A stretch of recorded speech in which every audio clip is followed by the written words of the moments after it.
고요했던 저녁이었죠. 거실의 공기는 무겁게 가라앉아 있었어요. 박서연은 끓어오르는 분노를 애써 누르며 소파 끝에 앉아 있었죠. 그녀의 맞은편 한때는 세상에서 가장 든든하다고 믿었던 남편, 이민준이 서 있었어요. 그의 얼굴은 평소의 다정함이라고는 찾아볼 수 없을 정도로 흉하게 일그러져 있었지. 그 입에서 터져나온 고함이 넓은 거실의 정적을 날카롭게 찢어발겼어요. 내 동생 안 살리면 당신 이 집에서 당장 나가.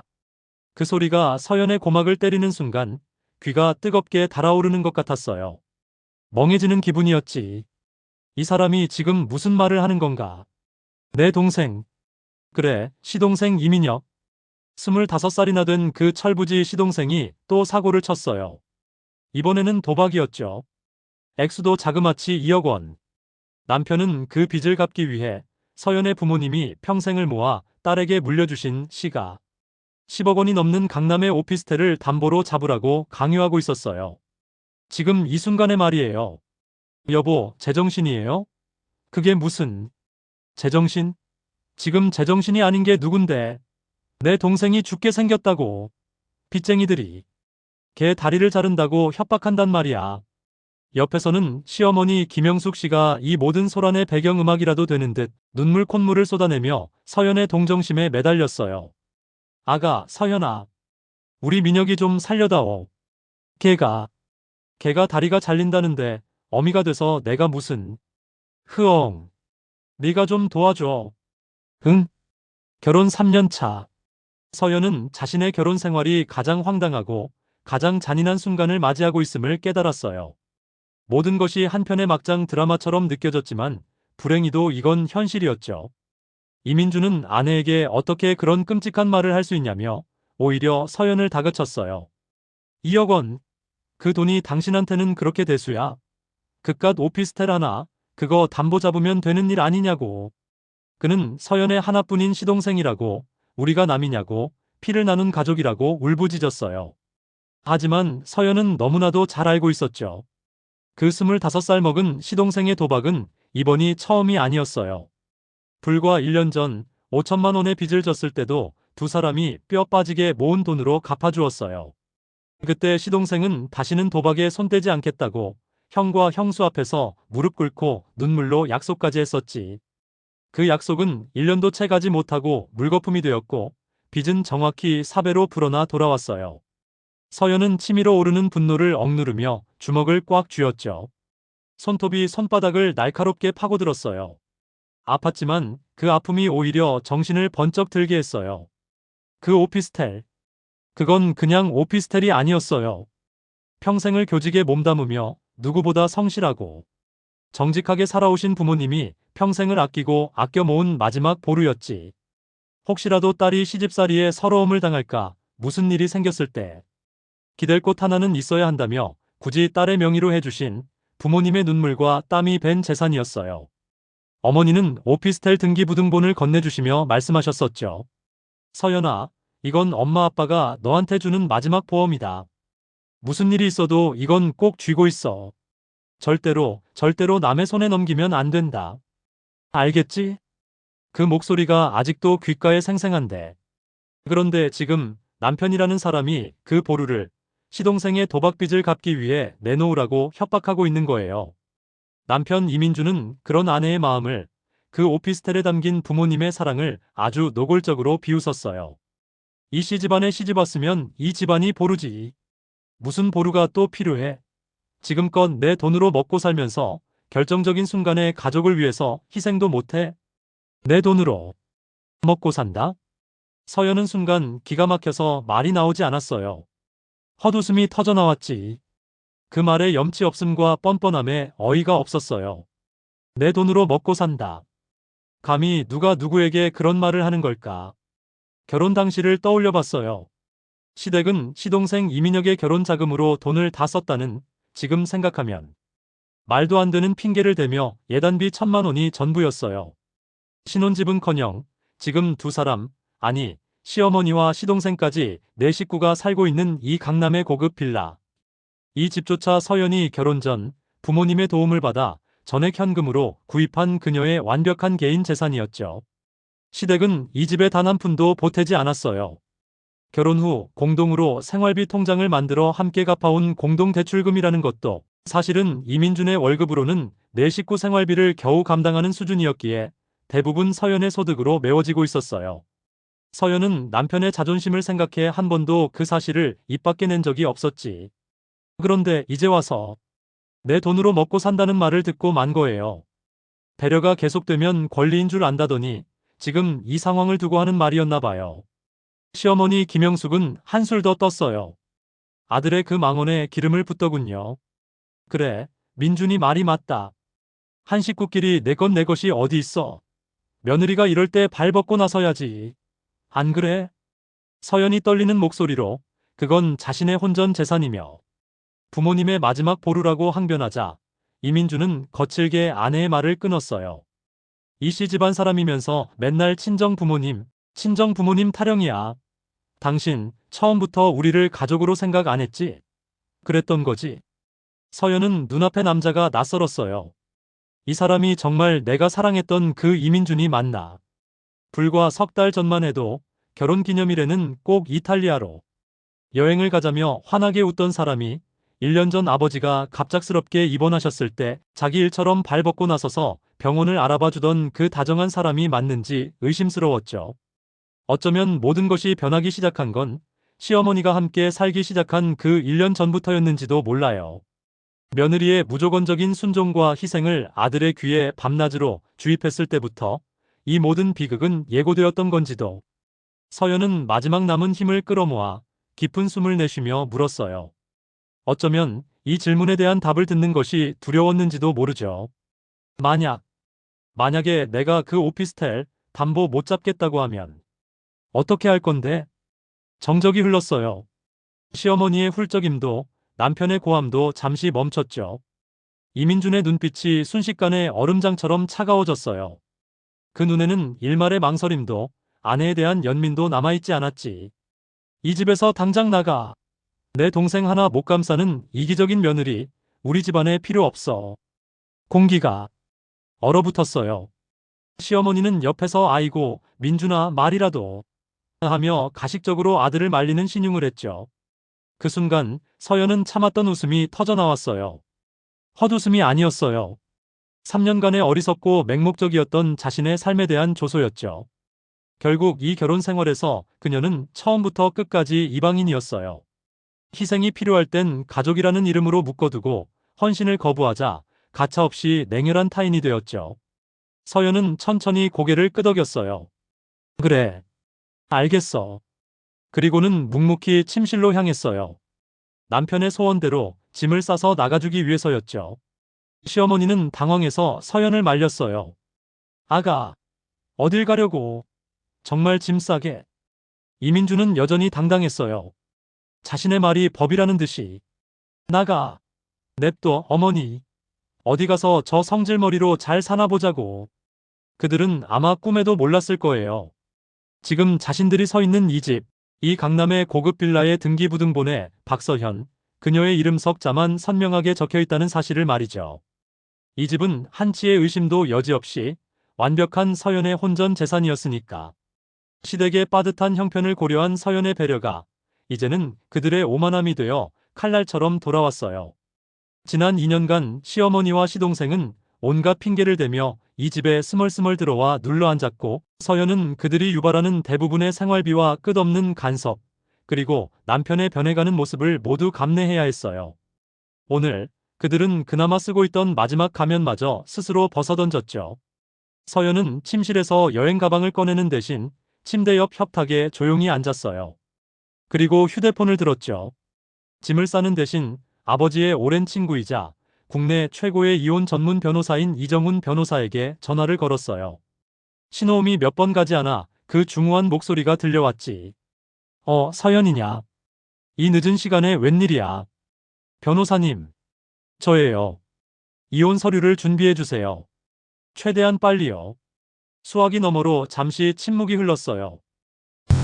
올 것이 왔구나. 민준이 그 친구, 결국 내 속을 뒤집어 놓은 게냐? 네. 제 혼전 재산과 혼수는 단 한 푼도 양보할 수 없어요. 그리고 결혼 후 공동으로 갚은 대출금은 그가 기여한 비율만큼 아주 정확하게 계산해서 보상받아야겠어요. 또한 지금 제가 살고 있는 이 빌라에서 시어머니와 시동생을 포함한 그 집 식구들 모두가 즉시 나가야 해요. 그녀는 바보가 아니었어요. 언젠가 올지 모를 이날을 위해 부동산 등기부등본 사본부터 시작해서 은행거래 내역, 공동대출 상환 기록, 심지어 시어머니와 시동생이 집에 들어온 이후로 급격하게 늘어난 생활비, 카드 내역까지 모든 증거를 조용히 차곡차곡 모아두고 있었거든요. 문 밖에서는 여전히 남편의 체면 차리는 소리가 들렸죠. 나간다고? 흥, 어딜 가? 서연은 비웃었어요. 그래, 나는 떠나지. 하지만 나는 이 집과 차, 그리고 내 오피스텔이 있는 박서현이지만 당신은 나를 떠나면 당장 길거리에 나앉을 신세라는 걸 왜 모를까? 전화를 끊고 서연은 아버지에게 전화를 걸었어요. 아빠. 그래, 딸. 정훈이한테 얘기 들었다. 잘 생각했다. 아버지의 목소리는 담담했지만 그 안에 담긴 신뢰와 지지는 그 어떤 위로보다 뜨거웠어요. 어떤 결정을 하든 아빠는 내 편이다. 내가 지옥 속에 있었다는 거 진작 알면서도 모른 척해서 미안하다. 이제 다 정리하고 아빠 집으로 와. 내 방 그대로 있어. 서연은 눈시울이 뜨거워졌어요.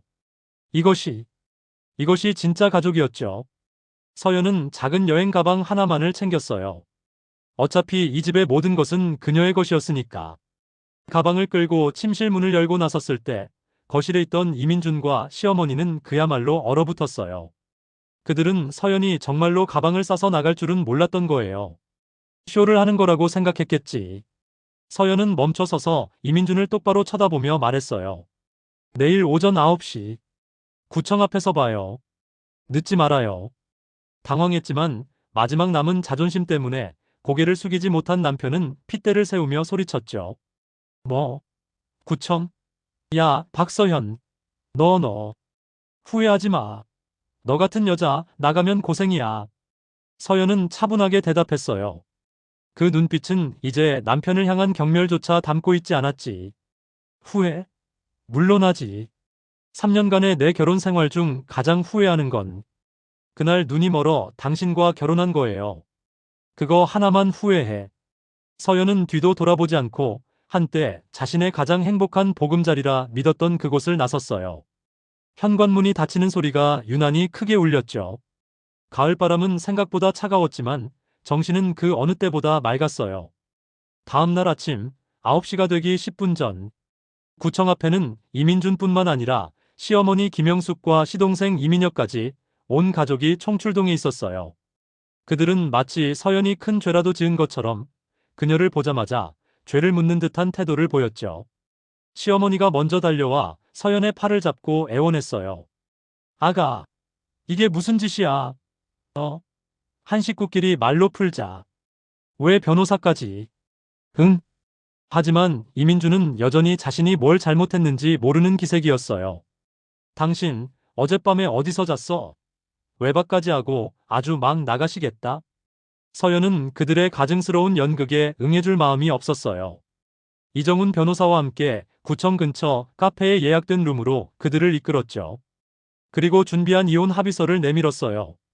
서류를 읽어 내려가던 이민준의 얼굴은 무심함에서 당혹감으로 그리고 창백함으로 다시 주체할 수 없는 분노로 변해갔어요.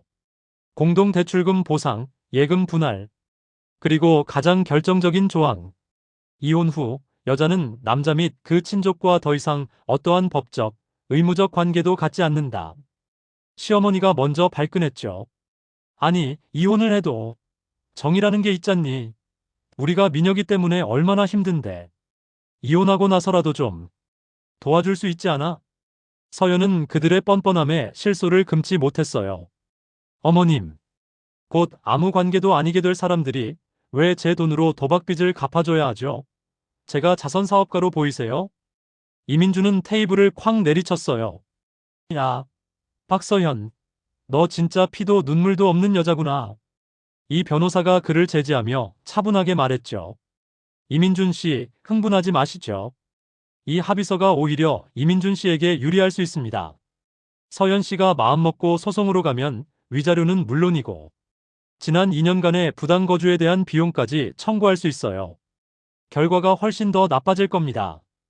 그제야 이민주는 부동산 관련 부분을 보고서야 사태의 심각성을 깨달았어요. 뭐? 3일. 3일 안에 이 빌라에서 나가라고? 그게 무슨 말이야? 우리가 어디로 가라고? 서연은 커피를 한 모금 마시며 차분하게 대답했죠. 그건 제 혼전 개인 재산이니까요. 당신들은 지난 2년간 제 집에 얹혀 살았던 거고요. 시어머니가 비명을 지르듯 소리쳤어요. 야, 우리가 거기서 2년 넘게 살았는데 이제 와서 나가라면 우린 어디로 가라는 거야? 서연의 눈빛은 얼음장처럼 차가웠어요. 그건 어머님의 문제예요. 제 문제는 아니죠. 이민주는 부들부들 떨며 서연을 노려봤어요. 당신 처음부터 모든 걸 계획했지? 그렇지? 서연은 그를 똑바로 바라보며 지적했어요. 계획? 아니. 하지만 당신이 어젯밤 먼저 제 혼수 오피스텔을 담보 잡으라고 강요하고 이 집에서 당장 나가라고 말하지 않았다면 저도 오늘 이 자리에 있지 않았을 거예요. 이 모든 건 당신이 자초한 일이에요. 이민주는 할 말을 잃었어요. 결국 마지막까지 지키고 싶었던 자존심과 당장 길바닥에 나앉아야 하는 현실 사이의 격렬한 내적 갈등 끝에 이민주는 이를 악물고 합의서에 서명했죠. 이혼 절차는 생각보다 순조롭게 진행되었어요. 모든 서류 처리를 마치고 구청을 나오자 시어머니 김영숙이 마지막으로 애원했어요. 서연아. 아니, 박서연 씨. 이사할 시간을 3일보다 조금만 더 줄 수 없니? 짐이 많아서. 서연은 단호했어요. 그들에게 시간을 주는 것이 얼마나 어리석은 일인지 잘 알았으니까요. 3일.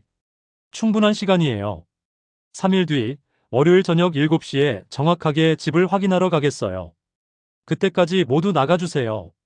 이민주는 무너진 자존심에 마지막 발악을 했죠. 끝까지 잔인하네. 이 독사 같은 여자. 서연은 돌아보며 답했어요. 독사요? 당신들이 어젯밤 저한테 했던 말과 행동에 비하면 이건 훨씬 관대한 처사예요. 잊었어요? 서연은 그 가족을 잘 알았어요. 시간을 길게 주면 분명 뻔뻔하게 버티거나 최악의 경우 집을 망가뜨릴 것이 뻔했죠. 3일. 그 시간은 허둥지둥 짐을 싸서 나가기에는 충분하지만 다른 꿍꿍이를 차릴 여유는 없는 아주 절묘한 시간이었어요. 서연은 그 길로 부모님 댁으로 향했어요. 문을 열고 들어서자 엄마 아빠가 아무 말 없이 딸을 따뜻하게 안아주었죠. 시댁의 가풍을 처음부터 걱정했던 부모님의 안목이 결국 옳았음이 증명되었어요. 짐을 풀기가 무섭게 모르는 번호로 이민준에게서 전화가 걸려왔어요. 그는 이혼 서류의 잉크도 마르기 전에 감정에 호소하며 말했죠. 서연아. 나야. 민준이. 제발. 빚쟁이들 때문에 민혁이 일이 정말 급해. 딱 2억 원만 빌려주라. 응? 내가 평생 갚을게. 제발. 서연은 그의 뻔뻔함에 혀를 내둘렀어요. 지금 전처한테 동생 도박빚을 빌려달라는 거예요? 전처라니. 우리가 어떻게. 시어머니 김영숙까지 전화를 바꿔받아 울먹였죠. 아가, 한 식구였던 정을 생각해봐. 그냥 빌려달라는 것도 아니잖아. 내 혼수, 그 오피스텔. 그거 담보 잡으면 되잖아. 그거 하나면 다 해결되는데 왜. 서연은 경고했어요. 그 오피스텔은 이제 이씨 집안과 티끌만큼도 관련이 없어요. 다시는 그런 생각조차 하지 마세요. 너. 이민준이 다시 화를 냈지만 서연은 말했어요. 이사집이나 알아보세요. 바쁘실 텐데. 서연은 전화를 끊고 그 번호를 차단했죠. 곧이어 더 낯선 번호로 시동생 이민혁에게서도 전화가 왔어요. 형수님. 아니. 재수씨. 아니. 서연씨. 다 제 잘못이에요. 제가 죽일 놈이에요.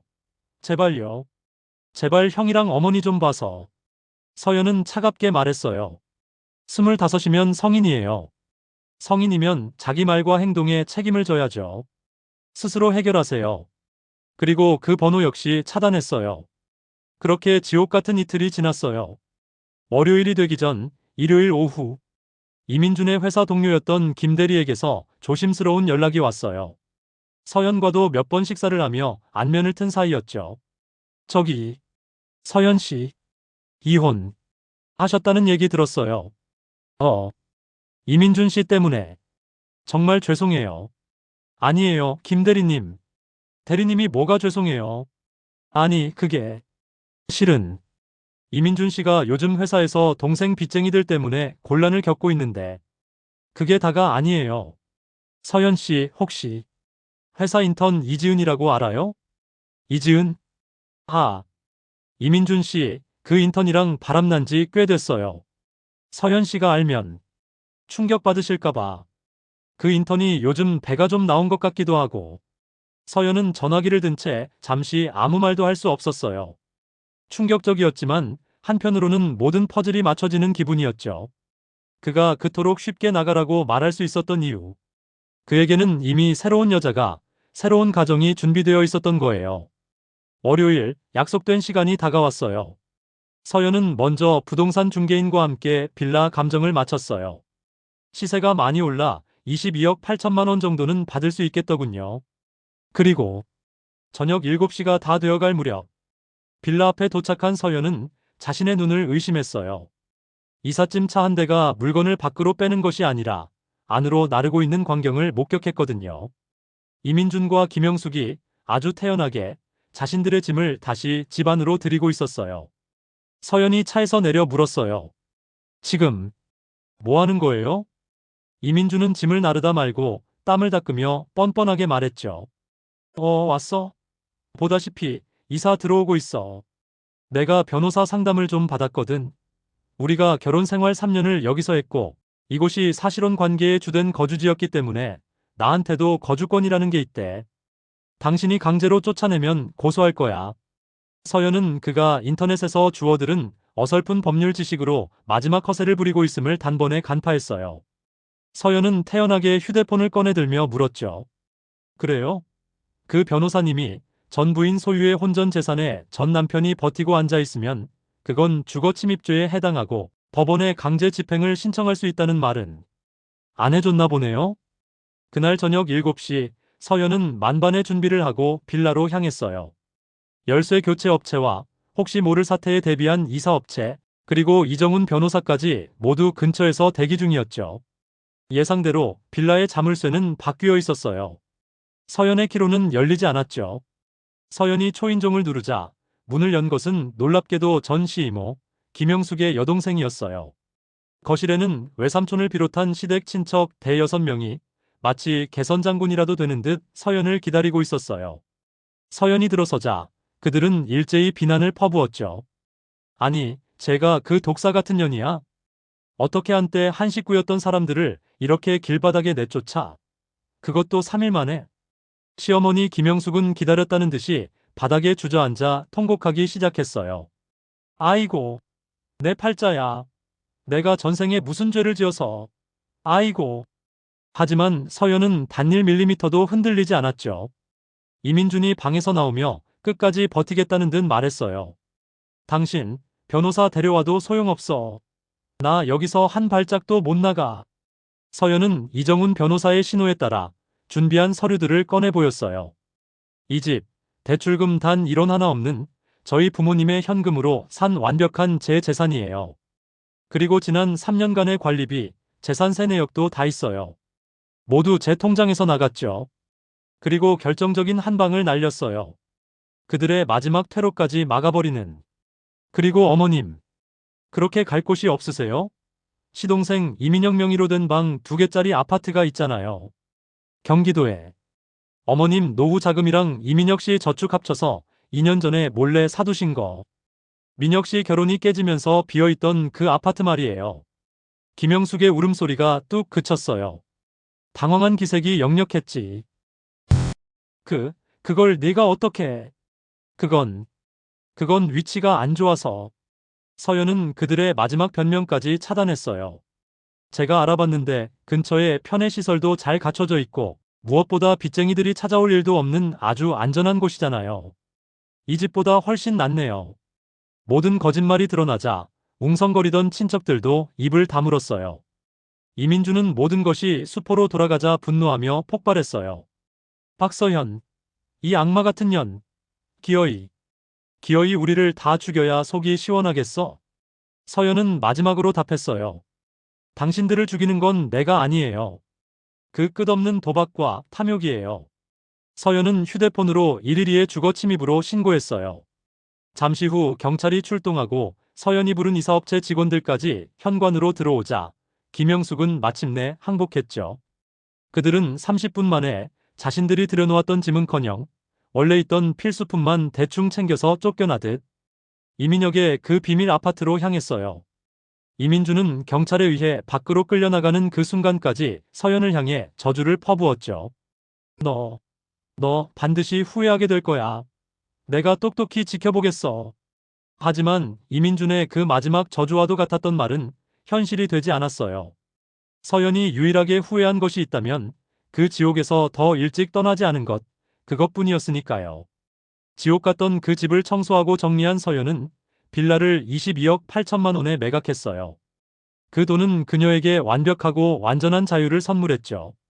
그녀는 도심이 한눈에 내려다 보이는 전망 좋은 새 아파트를 얻었고 결혼 생활 내내 접어두었던 오랜 꿈, 그녀의 이름을 건 디자인 스튜디오 서연 디자인을 열었어요.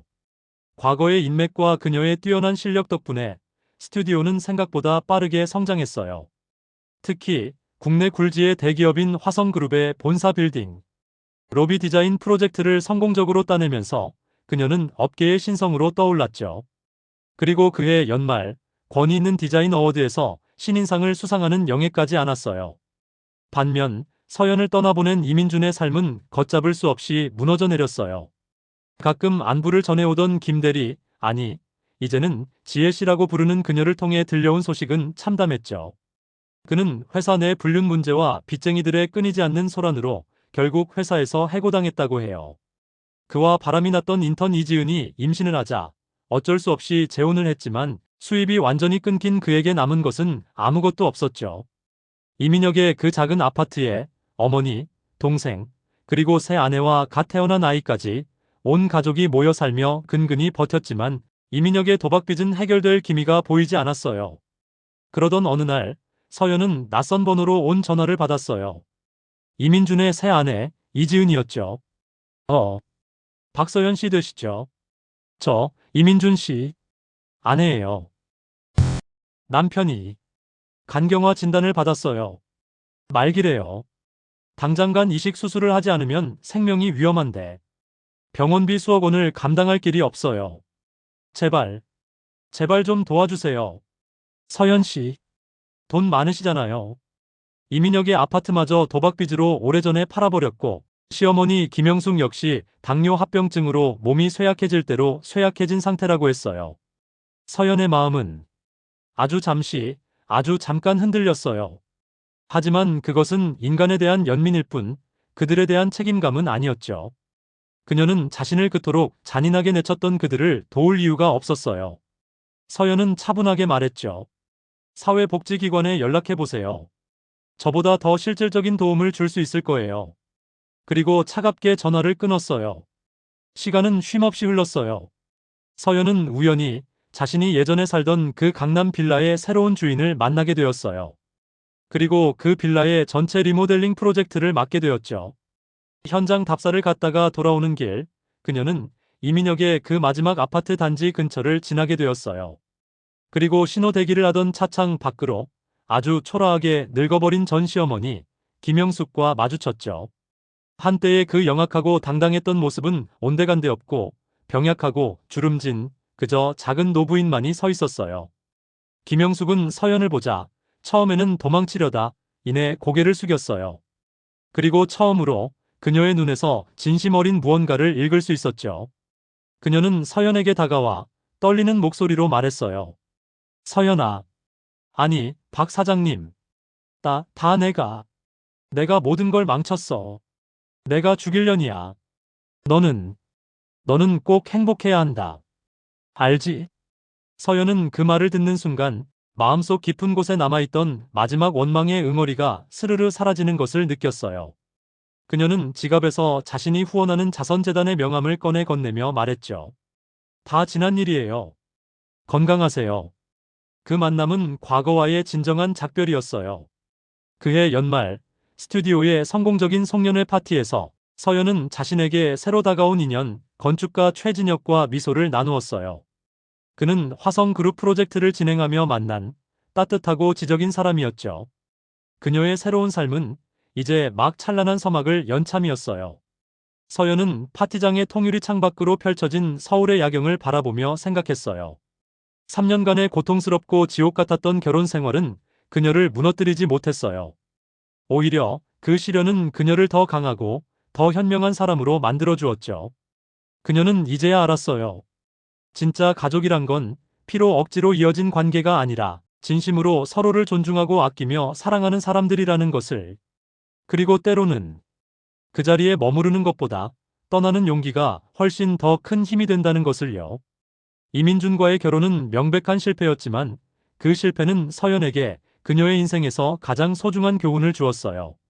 자신의 가치를 스스로 지키는 것, 부당한 대우와 희생 강요에 굴복하지 않는 것, 그리고 자신을 진정으로 아끼고 사랑해주는 사람들과 함께하는 것의 중요성을 말이에요. 서연의 부모님은 딸이 겪은 그 끔찍한 고통을 안타까워하면서도 그녀가 옳은 선택을 했다고 몇 번이고 격려해 주었어요. 아버지는 딸의 손을 잡고 말했죠. 서연아, 네가 그 지옥에서 스스로 용기 있게 결단을 내려줘서 아빠는 정말 자랑스럽단다. 네 어머니와 내가 너에게 물려준 그 재산을 지켜낸 것도 하지만 그보다 내 인생을, 너 자신을 되찾은 것도 모두 내 힘으로 해낸 거야. 어머니도 딸을 꼭 안으며 말했어요. 엄마가 혼수로 준 그 오피스텔. 그걸 지켜내서 고맙다, 딸. 하지만 그보다 100배, 1000배 더 중요한 건 내가 내 행복을 되찾은 거야. 돈이야 또 벌 수 있지만 내 인생은 단 한 번뿐이잖니.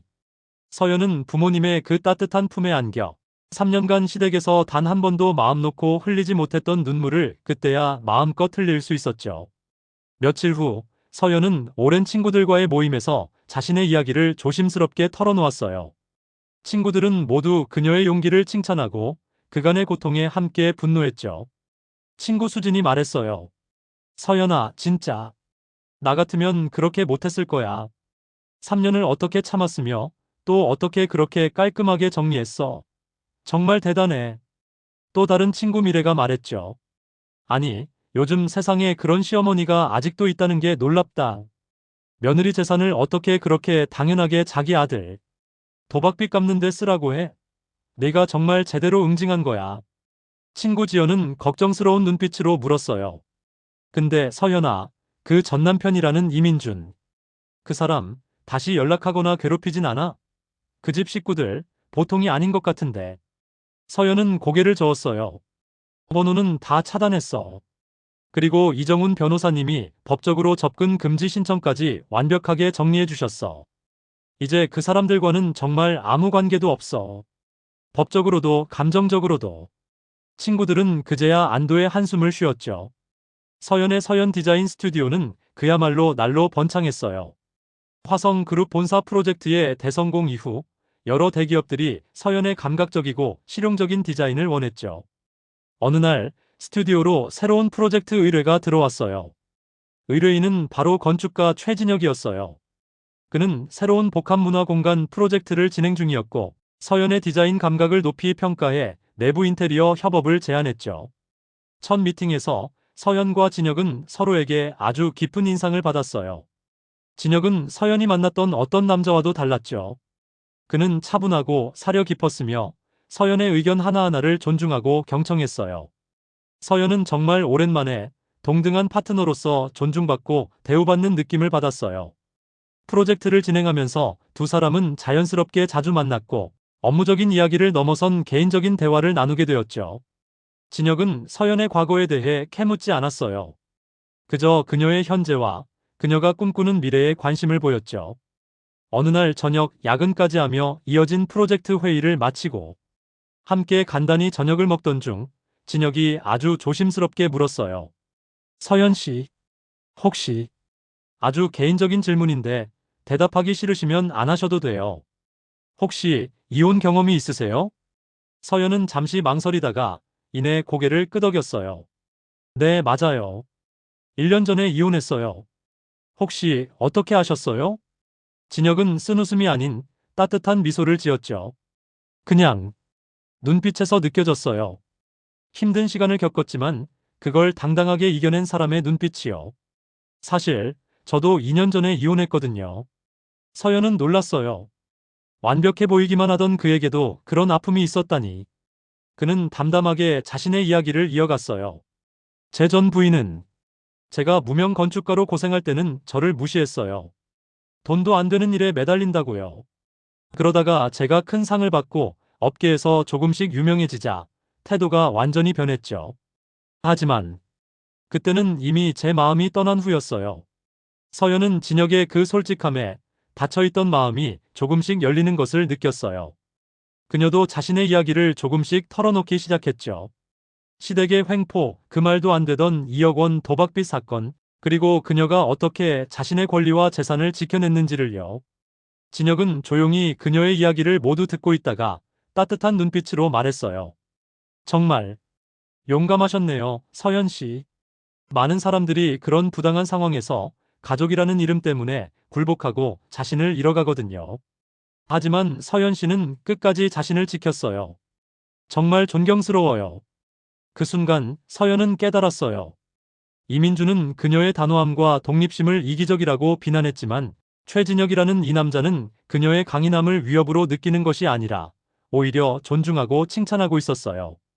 두 사람의 관계는 천천히 하지만 아주 확실하게 발전했어요. 진혁은 서연을 급하게 몰아가지 않았고 그녀가 과거의 상처에서 완전히 벗어나 마음의 준비를 할 시간을 충분히 주었죠. 복합문화공간 프로젝트가 성공적으로 마무리되고 성대한 완공 축하 파티가 열렸어요. 많은 언론과 업계의 유명 인사들이 참석했죠.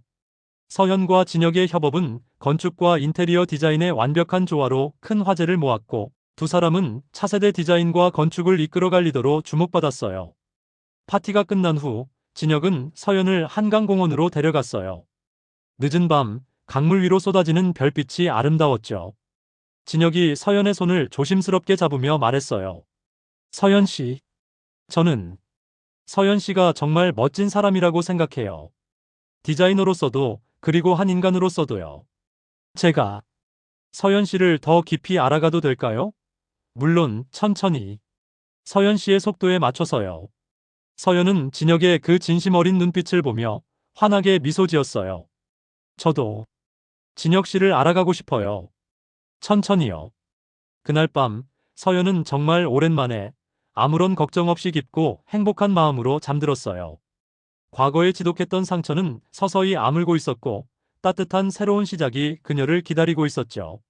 한편 이민준의 삶은 그들이 예상했던 것보다 더 빠른 속도로 나락으로 떨어지고 있었어요. 간경화는 점점 악화되었고 새 아내 이지은이 아무리 애를 써도 병원비를 감당할 수 없었죠. 이지은은 결국 이민준을 원망하기 시작했어요. 당신 때문에 내 인생이 이게 뭐야. 멀쩡히 다니던 회사도 관두게 하고 빚은 빚대로 잔뜩 지고 이제는 썩어가는 병까지. 이민준은 그 어떤 변명조차 할 수 없었어요. 이 모든 것이 자신의 어리석은 선택과 탐욕에서 비롯된 것임을 너무 늦게 깨달았으니까요. 시어머니 김영숙은 당뇨 합병증으로 거의 시력을 잃어가고 있었고 시동생 이민혁은 여전히 도박을 끊지 못한 채 가족의 마지막 남은 돈까지 훔쳐 달아나 버렸어요. 그 가족은 그렇게 완전히 무너졌죠. 이민주는 차가운 병상에 축축한 이불에 누워 희미해지는 천장을 바라보며 생각했어요. 만약 그때, 그날 저녁 서연을 존중하고 사랑했다면, 그녀의 재산을 탐내지 않았다면, 어머니의 그릇된 요구와 동생의 철없는 부탁을 가장으로서 단호하게 막았다면, 그랬다면 어땠을까요? 하지만 후회해도 이미 소용없었어요. 시간은 절대로 되돌릴 수 없었고, 서연은 이미 그의 인생에서 그의 기억 속에서조차 완전히 사라졌으니까요. 어느 날 이민주는 병실에서 우연히 펼쳐본 신문에서 서연의 소식을 보게 되었어요. 서연 디자인, 국제디자인 공모전 대상 수상. 사진 속 서연은 그 어느 때보다 환하게 웃고 있었고 그녀의 옆에는 젠틀하고 잘생긴 남자가 함께 서 있었어요. 건축가 최진혁이라고 소개되어 있었죠. 이민주는 신문을 거칠게 구겨버렸어요. 참을 수 없는 질투와 뒤늦은 후회, 그리고 비참한 자기 연민이 뒤섞였죠. 하지만 그 무엇도 지금의 현실을 바꿀 수는 없었어요. 그는 자신의 선택이 만든 이 끔찍한 결과를 마지막 순간까지 온전히 받아들여야 했어요. 서연은 그 기사를 보고 그리고 진혁과 함께 찍힌 사진을 보고 그저 엷게 미소 지었어요. 과거의 자신을 그토록 짓눌렀던 모든 그림자에서 이제는 정말로 완전히 벗어났다는 증거였으니까요. 진혁이 그녀의 어깨를 감싸며 물었어요. 무슨 생각해요? 그렇게 예쁘게 웃고. 서연은 그에게 기대며 대답했어요. 아무 생각도 안 해요. 그냥 지금 이 순간이 너무 행복해서요. 진혁은 서연의 손을 따뜻하게 잡았어요. 저도 행복해요. 서연 씨와 이렇게 함께 있어서요. 두 사람은 서로를 바라보며 웃었어요. 과거의 상처는 그들을 더 강하게 만들었고, 이제 두 사람은 새로운 사랑을, 그리고 새로운 가정을 꾸릴 준비가 되어 있었죠. 몇 달 후, 서연은 부모님과 함께 저녁 식사를 하고 있었어요. 아버지가 딸의 밝아진 얼굴을 보며 물었죠. 우리 딸, 요즘 얼굴이 폈네. 무슨 좋은 일 있어? 서연은 수줍게 미소 지었어요. 아빠, 엄마. 사실, 제가 요즘 만나는 사람이 있어요. 어머니가 눈을 빛내며 반가워했어요. 어머, 정말? 누구야? 어떤 사람인데? 서연은 진혁에 대해 이야기했어요. 훌륭한 건축가이며 무엇보다 자신을 존중하고 배려할 줄 아는 사람이라고요. 자신의 과거를 모두 알고도 그것까지 포함해서 서연이라는 사람을 있는 그대로 받아들여주는 사람이라고요. 아버지는 묵묵히 듣고 있다가 고개를 끄덕였어요. 그래. 천천히 조급해하지 말고 잘 알아가거라.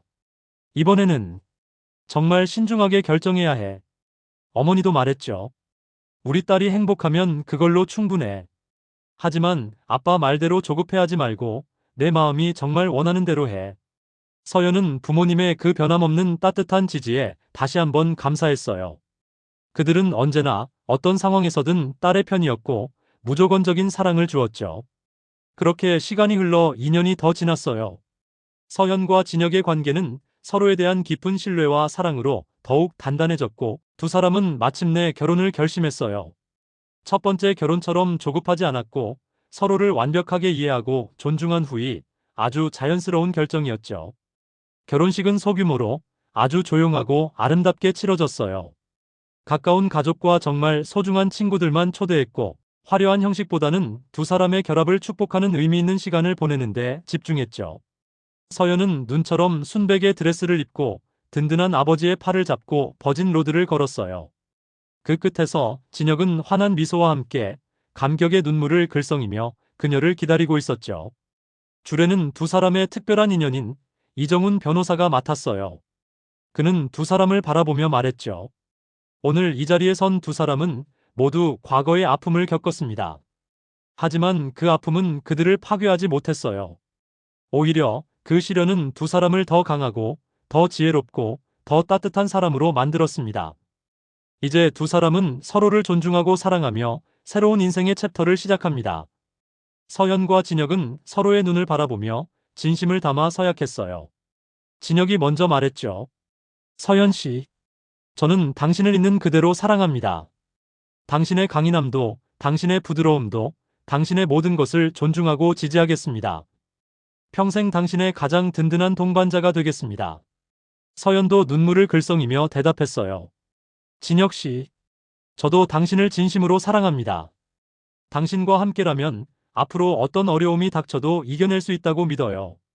평생 당신의 가장 가까운 파트너가 되겠습니다. 두 사람은 키스했고 하객들은 뜨거운 박수를 보냈어요. 서연의 부모님은 기쁨의 눈물을 흘렸고 친구들은 환호성을 질렀죠. 피로연에서 친구 수진이 서연의 손을 잡고 말했어요. 서연아, 정말 행복해 보여. 진혁 씨도 너무 멋지고 좋은 사람이야. 이번에는 진짜 정말로 행복하게 잘 살 것 같아. 서연은 환하게 웃으며 고개를 끄덕였어요. 응, 나도 그렇게 믿어. 이번에는 정말 다르거든. 우리는 서로를 소유하려 하지 않아. 그저 진심으로 존중하고 사랑하니까. 결혼식이 끝나고 서현과 진혁은 꿈에 그리던 신혼여행을 떠났어요. 유럽의 아름다운 도시들을 천천히 돌아보며 두 사람은 서로에 대해 더 깊이 알아갔죠. 파리의 작은 노천 카페에서 진혁이 서연의 손을 잡으며 말했어요. 서연, 당신을 만난 게 내 인생 최고의 행운이에요. 서연은 미소 지었어요. 저도요. 당신 덕분에 저는 다시 사랑을 믿게 되었어요. 두 사람은 서로를 바라보며 행복하게 웃었어요.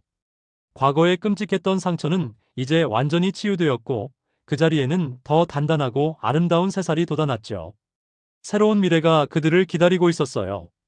그리고 몇 년 후 서연과 진혁은 두 사람을 꼭 닮은 사랑스러운 딸을 낳았어요.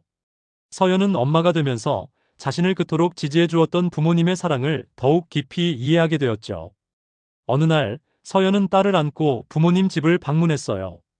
할아버지와 할머니는 눈에 넣어도 아프지 않을 손녀를 보며 행복해했죠. 아버지가 말했어요. 서연아, 네가 이렇게 행복한 모습을 보니 아빠는 정말 기쁘구나. 그때 그 지옥에서 용기를 내서 벗어난 게 내 인생에서 정말 잘한 일이었어. 서연은 고개를 끄덕였어요. 네, 아빠. 그때 아빠랑 엄마가 저를 무조건적으로 지지해주지 않았다면 저는 아마 그런 용기를 내지 못했을 거예요. 정말 감사해요, 두 분께. 어머니도 손녀를 안아보며 말했죠. 우리 손녀는 어쩜 이렇게 예쁠까? 서연아, 너는 정말 훌륭하고 지혜로운 엄마가 될 거야. 내가 겪었던 그 아픔이 너를 더 단단하고 현명한 사람으로 만들었으니까. 서연은 자신을 꼭 닮은 딸을 바라보며 생각했어요. 이 아이에게는 절대로 자신이 겪었던 그런 부당한 고통을 겪게 하지 않겠다고. 자신을 존중하고 사랑하는 법을, 그리고 부당함에 아니오라고 말할 수 있는 용기를 가르쳐 주겠다고요. 저녁이 되어 집으로 돌아가는 길, 진혁이 운전대를 잡고 물었어요. 무슨 생각해요? 아까부터 미소 짓고 있네. 서연은 잠든 딸의 머리를 쓰다듬으며 대답했어요. 우리 딸에게 어떤 엄마가 되어야 할지 생각했어요. 제 부모님처럼 무조건적인 사랑을 주고 싶어요. 하지만 동시에 스스로를 당당하게 지킬 수 있는 강인함도 가르쳐 주고 싶어요. 진혁은 고개를 끄덕였어요. 당신이라면 그 무엇보다 훌륭한 엄마가 될 거예요. 그리고 저도 세상에서 가장 좋은 아빠가 되도록 노력할게요. 우리 딸이 세상의 그 어떤 편견에도 상처받지 않고 존중받고 사랑받으면서 자랄 수 있도록요. 집에 도착해서 서연은 딸을 침대에 재우고 창밖을 바라봤어요. 밤하늘에는 여전히 그날 한강에서처럼 별이 빛나고 있었죠. 그녀는 생각했어요. 인생은 참 묘한 것 같다고. 3년간의 그 고통스러운 결혼 생활이 그녀를 완전히 무너뜨릴 수도 있었지만 오히려 그녀를 더 강하게 만들었죠. 그리고 그 지독한 경험이 있었기에 진짜 사랑과 진정한 존중이 무엇인지 더 깊이 알게 되었어요. 이민준과의 결혼은 쓰라린 실패였지만 그 실패가 서연을 더 나은 사람으로, 더 행복한 사람으로 만들었어요. 이제 그녀는 진정으로 행복했고 자신이 원하는 삶을 자신을 사랑하는 사람들과 함께 당당하게 살고 있었죠. 그날 밤 서연은 정말 오랜만에 일기장을 펼쳤어요. 오늘 나는 문득 깨달았다. 과거의 나를 그토록 아프게 짓눌렀던 모든 상처와 기억들이 이제는 나를 더 높이 날게 하는 단단한 날개가 되었다는 것을. 이민준과의 그 3년은 분명 고통이었지만 그 고통이 나를 단련시켰다. 이제 나는 진정으로 행복하다. 나를 사랑하고 존중하는 남편, 눈에 넣어도 아프지 않을 사랑스러운 딸, 그리고 내가 열정을 쏟아부을 수 있는 성공적인 커리어. 무엇보다 나 자신을 있는 그대로 사랑할 수 있게 되었다. 과거의 나에게, 그 지옥에서 떨고 있던 나에게 말해주고 싶다. 용기를 내줘서 정말 고마워. 내가 그때 그 문을 박차고 떠나지 않았다면 지금의 이 찬란한 행복은 결코 없었을 거야. 서연은 일기장을 덮고 창밖의 별을 보며 환하게 미소 지었어요. 그녀의 진짜 인생은 이제 막 가장 아름다운 장을 쓰기 시작한 참이었으니까요.